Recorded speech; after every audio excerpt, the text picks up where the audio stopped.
Hello, it's Saturday, February 5th. It's an absolutely gorgeous day. My son's daughter and wife are down in Miami shopping for wedding dresses for my daughter, which is a really cool thing that I'm not allowed to attend. And that's all right, man. So this is gonna be a repeat from the last side. I've already thoroughly cleaned this with 90% isopropyl alcohol. I'm almost out here. I'm gonna have to get another bottle. I don't have but just a little bit left. 91% isopropyl. Stuff works great as a cleaner, degreaser. And a bunch of paper towels. And I did the same thing along the glue joint on the roof.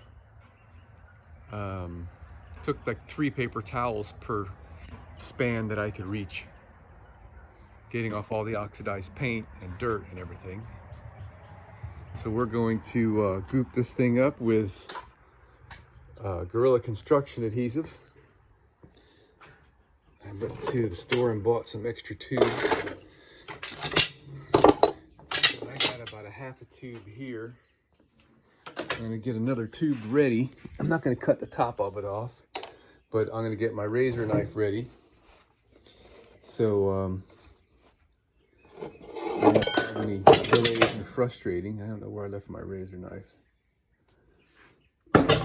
I got a full battery in my drill. I got a pocket full of screws. And I got to get the, oh, that's what I got to do. I got to find the right bit for that. I'm going to need my mineral spirits ready. Alright. I know I do a really crappy job with the videos. I try my best. I know what I'm looking at, but I forget I'm aiming the darn camera at stuff. So we're gonna put this out here.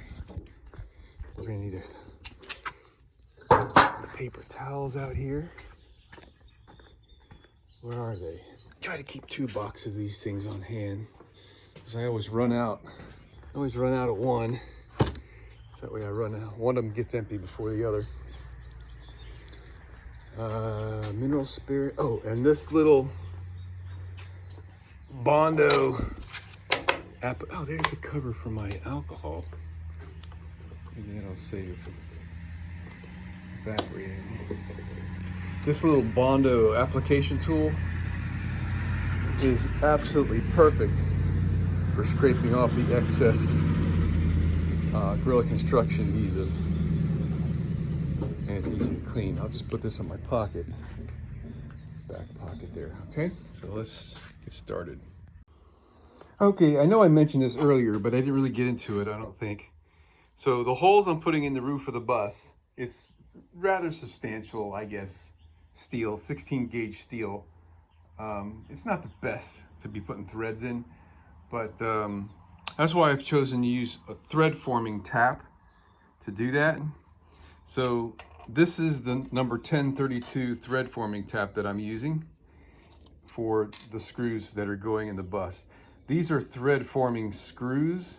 If you can see how the point of the screw, oopsie, the point of the screw is slightly tapered at the tip, but there is really no cutting edges. It's just a little bit smaller on the tip. So the way these work, thread forming works, is the threader, in this case the screw or the tap, and here's a 1/4 inch one, so it'll be a little easier to look at.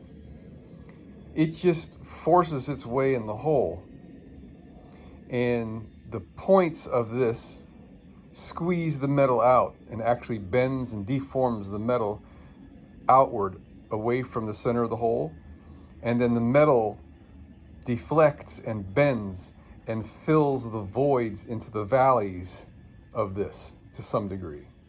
So it's working the metal, and it's causing the metal to deflect and bend and flow, and working the metal makes it harder. So what you end up with is threads that are actually harder than the base metal that you started with. On the other hand, a regular cutting tap like this one has sharp edges, and you can't tell, but this is like grabbing my finger when I rub my finger over it.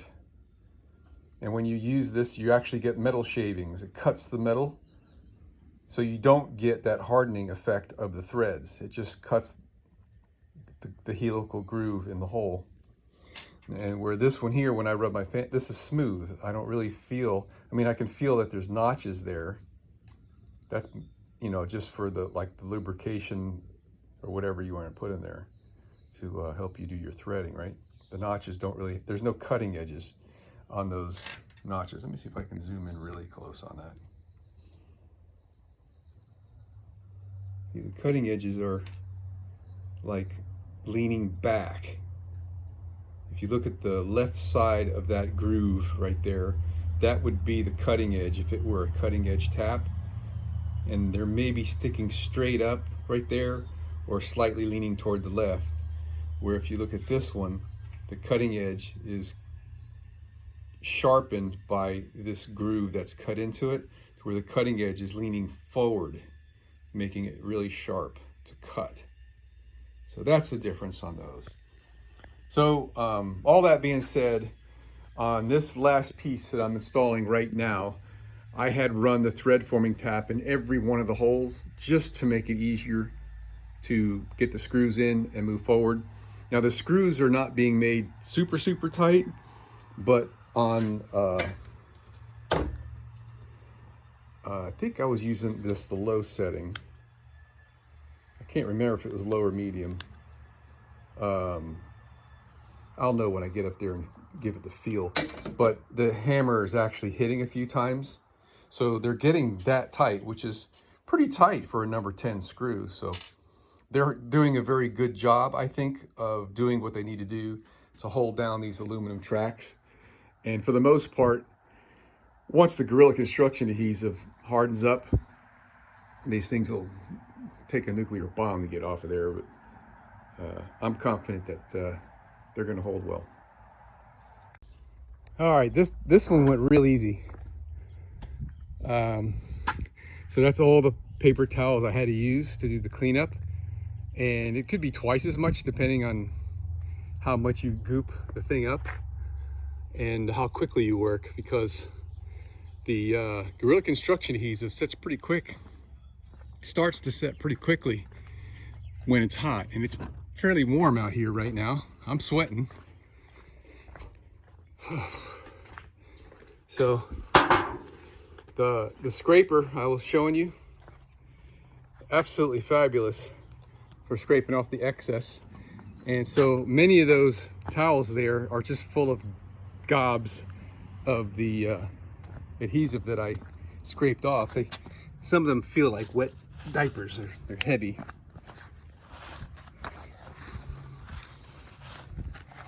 All right, so I can just throw all those away now. I already gave it a good thorough wiping on the outside to get all the residue off. So that's that, man. That's all there is to it. All right, easy peasy, lemon squeezy. Okay, so here's a close-up what we got going on. You can see where the squeeze out, fully squeezed out here. We got a bit of an air gap in between screws. Okay, so what that is an accumulation of is a number of factors. One, that the adhesive is thick, it's got some viscosity, so it's trying to deflect the aluminum up and the roof down because of the nature of something being between the two when we're squeezing it at these intervals here. I could have spaced my screws a little bit less far, but hey, that was judgment call. I'm okay with what I got, because I know that I've got a full squeeze of caulking underneath here, because the bead was like 3 times as high as that gap right there. It just didn't squeeze out fully at the edge here. Okay, another thing going on here is that the adhesive is starting to set up, so it's getting a little thicker, so that's a factor. Oh dang, look man, a scratch. Another thing is I'm using the regular Gorilla Construction adhesive, not the heavy duty stuff, for the same reason that the heavy duty is much more thick and viscous. More like peanut butter and less like mayonnaise, I guess you could say. Even though, yeah, this normal Gorilla is thicker than mayonnaise. I'd say it's closer to peanut butter. But so on the top, I got a good squeeze out this whole area. Where are you? This whole area. And then where this seam is, I can't see my screen, it's so bright out here. Yeah, where this seam is, there's a drop off. So every one of them had, I could have put a little bit more adhesive in this area if I thought about it. The same thing happens over there. But for the most part, we're fully squeezed out, if you will. There's decent air gap down there. So I'm gonna let this set up for, you know, another 20 minutes or something. And in the meantime, I'm gonna start working on preparing the next section for installation. And just like the last side, when we do that, I'm gonna clamp a piece of wood on here so that that piece can rest on it. And that'll be something, you know, really secure, because those little pieces of wood that I've made up there, they have a tendency to flip over. And they're a little, you know, hey, they do a good job, but, you know. So here's the next piece going up. I still need to go and lay this up on there, on the roof, and mark all the locations where I want it to be drilled. Then I got to center punch it on those points, drill those points, and then run it through the forming tool to put the arc in it, and rinse and repeat like the last one. Well, we got all the holes drilled. Again, this is the pilot hole size that's going to get drilled into the bus roof. That gives me my alignment. I'm in the roller.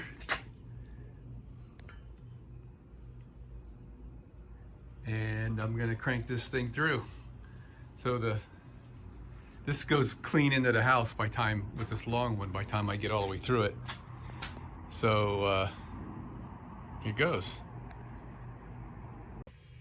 Well, we're consistent, so there's something to be said for that.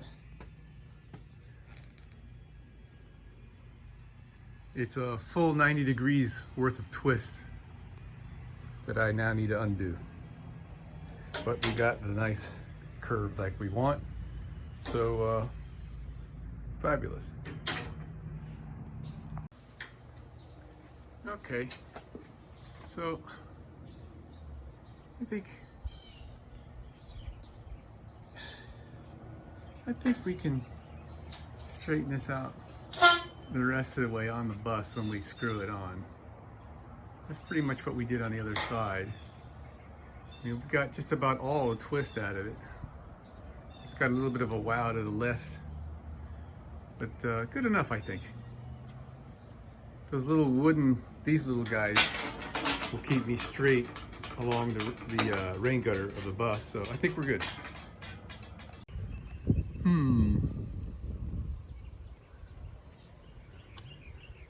Not sure I'm gonna drill a bunch of holes in the roof. Let's wait this out. Okay, we're on the home stretch here, for the outboard side anyway. So I got a screw on each end of this piece, and now it's time to push this into place with this guy. And it should straighten it out completely. Let's see how that goes. All right, I put that one piece right there in there. And it's just about perfectly straight now.